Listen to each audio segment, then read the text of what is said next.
Happy New Year everybody. So I thought I'd start my new year musically with a rundown of the effects pedals that I use. Here's my new and improved smaller pedal board. I got the chassis from Amazon and it comes with Velcro strips, so I took all the necessary pedals that I need for my music and my sound and I stuck them on a smaller pedal board. And the best thing about this new board is it's small enough to put in a carry case, so I can have it on my shoulder. So for today's video I'm going to demo each of these pedals that you see here. So for this demonstration we're going to use my Made in Mexico Classic Series Stratocaster. I love this thing. We're running from this into the tuner. That's the start of the signal chain. And then it goes through the distortions, the wah, the phaser, goes back up to the modulation side, delay, and then it comes out of the chorus pedal. I'm currently running mono, so it's coming out into the Boss Katana, which I've got set on the, if I just move Donatello out of the way, thanks buddy. I'm running, I'm on my preset 2, which actually, I'll just show you, is the brown sound with all the gain down, volume cranked up. We've got the bass cranked up, the middle off, and the treble at about 9 o'clock. I'm not going to use the effects on the amp, maybe a little bit of reverb. And that is my preset 2 that I have. My preset 1 is for my acoustic. I'm running out of the amp, direct out into my recording software. So the sound will be speaker emulation. But I love this setup because what I can do is I can run stereo, so I can run another cable out and I can run it into my valve amp, which is a Marshall Origin 50. Just put Donatello back. But anyway, for today we're running guitar, pedal board, into the Katana, out, into my DAW and into Logic. So starting with the front row, the first 4 pedals, we've got the chromatic tuner, the Boss TU2. So I use this as a mute switch and a tuner. You can change between regular guitar, pitch, or you can go 1 flat. You can do several other things, but the 2 I go between is E flat tuning and standard E guitar tuning on this tuner. But it's really handy to use it as a kill switch. Moving on, we've got the Boss CS3 compressor. I've got it set to the Noel Gallagher Johnny Marr setting, so everything at 1 o'clock seems to work. I use this for if I want to do some cleanish boost guitar solo, some country stuff. Okay, now next we've got the legendary Boss Turbo Distortion DS2, a staple pedal if you want a John Frusciante style solo tone. So I've used this pedal since 2007, something like that. I think I bought it, this exact pedal. I only have the one, so maybe I should buy another one as a backup. It's that good. I set it to mode 2, the only mode really. I used to run the level, tone and distortion flat out, cranked up. But I've found in this configuration on my new board that I've taken it to about 3 o'clock on everything. It seems to just work well. And then last of the overdrive fuzz distortion section, I've got a Fuzz Boss FZ5. So this was actually the first pedal I ever bought, and this was probably 2006 or 7 again. I got it before the DS2, and I've still got the sticker I got with it that told me the different modes. We've got the fuzz face mode, the Maestro fuzz, and the octave. So what I do is I run it in the octave mode, and instead of using the boost, I take it as if it was a maximum overdrive setting for the Octavia pedal. And that's because I run this fuzz with the DS2, and if I have it all the way cranked up to the extra boost setting, it kind of is a bit too much. So taking the DS2, bringing it down to 3 o'clock, and putting the FZ5 at 12 o'clock seems to work fine when you run them together. Okay? So, after the distortion pedals, I've got the Ibanez WH10 Wah, the V2. It's in the regular guitar setting, not the bass setting.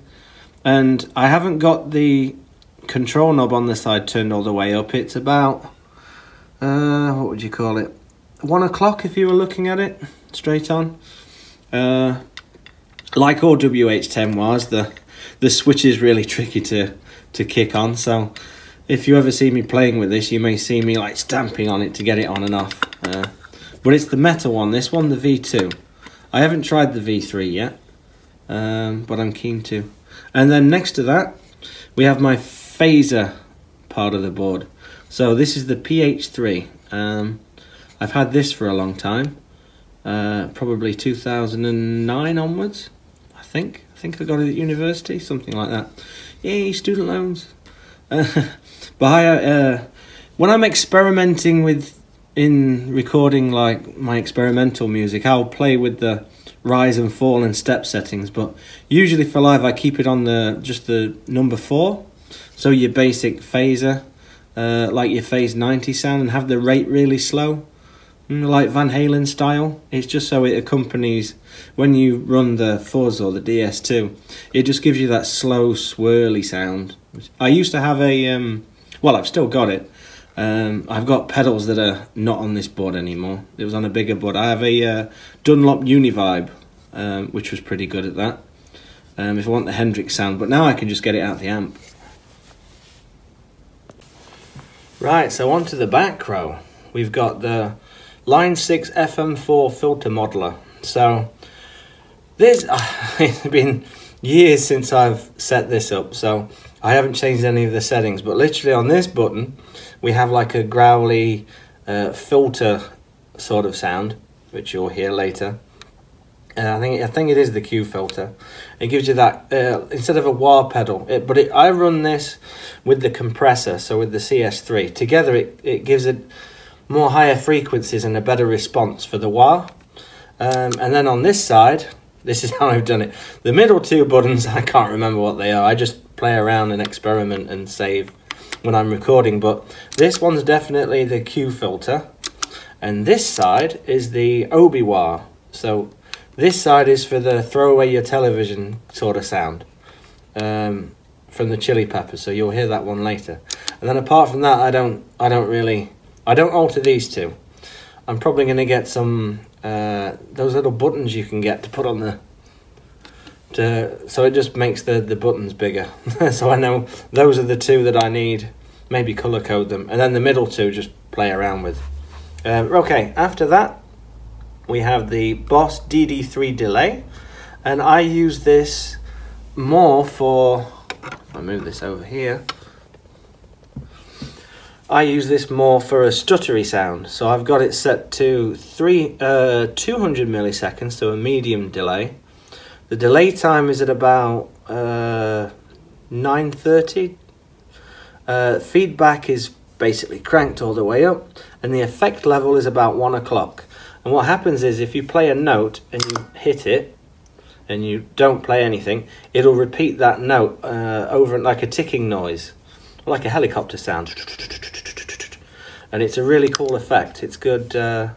That's what I use this delay. I've also got the Line6 green delay pedal that used to be on my old bigger pedal board, but I don't use half the settings on that anymore, and I can get them out the amp now, the Katana amp. So I've just brought it down to this pedal for a specific thing, which is that fluttery helicopter multiple repeat sound. Okay, so after that we've got the reverb section. So the signal chain went from the FM4 to the DD3 and then up to the Skysurfer. This is from TC Electronic, and I use this as my reverb pedal. I've got reverb on one of my amps, but I also have the Marshall valve amp, which doesn't come with any reverb. So if I needed to turn on some reverb, I've got it set to spring mode. The settings are quite low down, I can press this button and I can have some reverb. Or if I'm playing a solo and I want in one of my songs to have that dreamy, far out surf, you know, heavy room reverb sound, I can put it to the hall setting, do the same thing. Makes it nice and wide, big. Oh, nice spring setting. Anyway, it's a really good small reverb pedal to have if I have an amp without reverb. So, final pedal I've got is the Boss CH1 chorus pedal. And this is great because, well, I don't have a C1. I wish I had a C1. This goes at the end because I can run 2 outputs on here. So I can run to 2 amps just from this one pedal. So I've got my Boss Katana that I'll use for live playing if it's a small place. But if I want to experiment in bigger places with 2 amps, I have that option. And then I have it set fairly standard. The rate is at about 1 o'clock. The depth is about 1 o'clock. The EQ, I play with this between about 12 o'clock or 4 o'clock. I move it to suit depending when I'm recording. And then the effect level again at 1 o'clock. Usually my volumes or my effect levels are between 1 o'clock and 3 o'clock on all these pedals. That seems to be a good amount. Because I run my amp channel pretty like edge of breakup of clean sort of thing, like an old Marshall would be. So anyway, that's it. That's the back row of the pedals. And that's my entire pedal board. So now you're going to get to hear me go through all the pedals, and you can hear the sounds in isolation first, what each pedal does and what they sound like. And then at the end, I'll play one of my songs and I'll just play through with the pedal board, turning on various effects. So you can hear it in both settings, okay? As you can see, most of the pedals are powered, apart from the Wah, that's battery powered. And I'm using, if you can just see in there, hidden, I think it's called the Caliber 5 power or something. Anyway, I got this off Amazon at the same time I got the pedal board. So in here, hidden is the power supply. And it's good because each of the pedals, apart from the Wah, are individually powered. They're not ran in a chain. So it's supposed to minimize the hum. Because I'm old-fashioned and I run all of these pedals through the front of the amp and not through the effects loop, you can get some humming, especially with single coils. I'm running Seymour Duncan SSL 1s and an SSL 5, so they're quite nice, but they also can hum quite a bit. So joys of having a Strat and pedals. So here are the rest of my pedals that aren't on my pedal board. Some of these used to be on my bigger pedal board, but like I said, I had to make it smaller so I can move it easily. So we'll get this one out of the way. This is a second Ibanez WH10 V2. I bought 2 in case anything happened to one of them, and it did. A few years ago we had a flood in the basement and all my music equipment was stored in there while we were moving, and unfortunately this one got caught in the flood. Now, I've already made a video on my channel of me repairing this.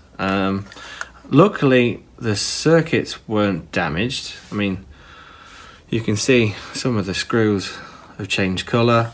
And I had to replace for the battery, the wires for the battery, the terminal for that, and then just generally spray everything with cleaner.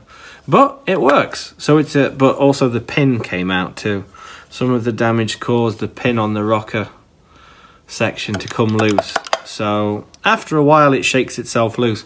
But this is a good backup Wah. This is what I use this for now. So, or if I need to play a little show, a little gig, and I just want to take a Wah and one distortion pedal with me, I'll just take this. Okay, so moving from that, we've got here the Line6 DL4. So this was my main delay pedal. I've got reverse mode. That's mainly what I used it for, reverse mode, and then just some quick delays for things like songs. Imagine like Don't Forget Me. It's got that that. So that's what I did, really quick delay. I don't really use delay much, so I can get it out my amps, especially the new Katana. So in reverse, in Logic, I can just record something and I can just reverse it. So I don't really need this, and I don't do reverse live. So I took this off because of the size of it. I mean, it's huge. So it was either this or the purple one, the FM4. So I chose the purple one. Okay, and then distortion wise, we've got the Big Muff. I think I got this in 2007 or 8. I'm not sure. This was always battery powered. I didn't get the power adapter. Always liked batteries. It's got a nice click to it. Again, it's just too big. I've got so many overdrive pedals and so little space. I got rid of the big one. I can get all the overdrive sounds I need, but still good. Very good for recording. It's got a specific sound. If I was to set it, I'd set it to about that, or maybe sustain all the way up. 3 o'clock, all the way up, or maybe backed off if I'm gonna stack it with the DS2, the standard Frusciante stack, Big Muff DS2 for the by the way sort of stuff. But I don't really need this sound anymore. I think I used it for when I used to cover Minor Thing. I'd use it for the solo in the middle. That was it. So that can be off. This was a hard one to let go because it's quite a small pedal, but it just didn't seem to get on with all the other pedals. So I was having trouble when I made my little pedal board trying to get this to react when stacking it with other distortion pedals, and it kind of is a on its own pedal. So maybe if I had to play a gig, a little one, and I could only take 2 pedals, I'd probably take this, the ZVex Fuzz Factory, which is completely mental, and then I'd probably take this, the Ibanez Wah, and then probably just use this for my overdrive solos or complete mentalness. There, you can't really set these buttons, it just does whatever it wants. That was another problem. I couldn't get the same sounds twice unless you tape it down. But it's good for experimenting, for recording. So, and then finally we've got the Dunlop Univibe. It's called a UVC2 or something, I don't know, I can't remember. I'll probably put a link or something in the description. I can never remember what these are called. It's the one that nobody likes, basically. But to be honest, I liked it. That's why I kept it.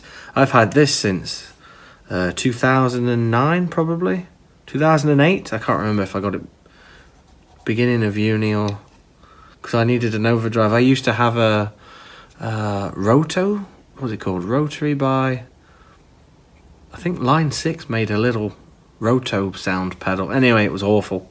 So I got this because, yeah, Univibe for the Hendrix stuff. This is easy. You just set it to mono, chorus mode, and then just adjust the speed till you get that machine gun sound. Intensity all the way up. But again, it's big, it's heavy. It doesn't like... oh, what's the way around was this one? It didn't like batteries. So I always had to have it powered. But it's big. And it's also a positive tip. So you had to run a separate... it was just a hassle to have. And nobody really likes the sound. So, but I did. I liked the chorus. Wasn't too much of a fan of the vibrato. Anyway, I can get the best Univibe sound I've got and I've ever heard is in the Boss Katana. So if I want to do the Hendrix song now and again, I can just turn it on. I've got it set on the Katana. So on my preset amp setting, for the effect, there's a Univibe on there. I just turn that up by hand. Don't need this for that. But I'll still keep these pedals. I'm not going to get rid of them. I'll use them if I want to experiment recording. Or like I said, if I have a gig and I just need to take a quick pedal, so I might take this, maybe these two, if it's for a little gig. I always need a wah and a distortion, that's like my thing. So maybe this, if it needs to be smaller. But anyway, these are the ones that didn't make the regular pedal board.